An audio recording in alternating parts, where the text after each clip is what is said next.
May isa na namang matinding pasabog ang pinaglalandakan ng aktres at host na si Mariel Padilla sa isa sa kanyang naging exclusive interview sa isang kilalang news media outlet kumakailan lamang. Ito'y matapos ang isyong kinasasakutan niya at ng kanyang asawang senador na si Robin Padilla kontra sa kontrobersyal na aktres na si Angel Locsin.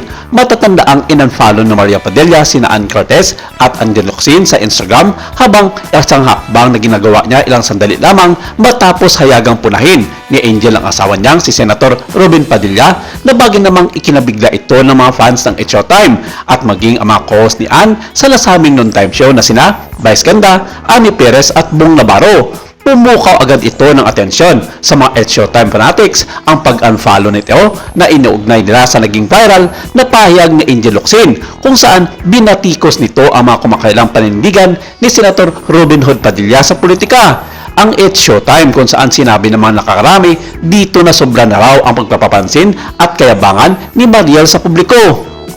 Ang siste, hindi naman kasi nagugustuhan ito ng mga netizens dahil ayon dito, karapatan naman ni Angel Locsin at Ann Curtis na maglabas ng kanilang sentimento sa publiko bilang isang demokratikong bansa. Napaka-OA di mano ang ginawang pag-unfollow ni Mariel sa ilang mga celebrities na bagay namang pumukaw sa atensyon ng mga sensitibong kritiko ng kanyang asawang si Senator Robin Hood Padilla. Samantala, sinalubong ni Ann ang pagbabalik ni Angel sa social media sa pamamagitan ng komento na, "Welcome back Mars!" Ay, Darna pala.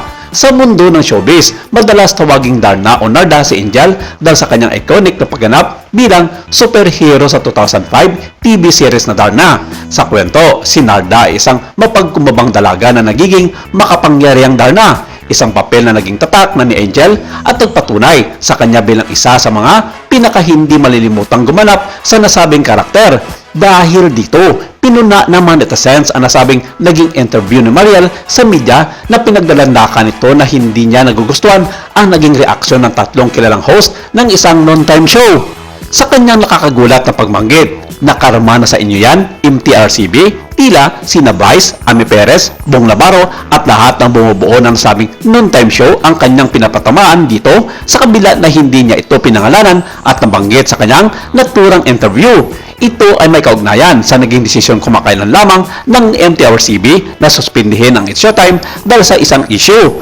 Ang halos lahat ng mga host ang itinuturo ng ilang mga netizens na nag-react sa ginawa nitong pag-unfollow ni Mariel kay Ann kasabay ng mga patutsada ni Angel Locsin sa kanyang asawang senador.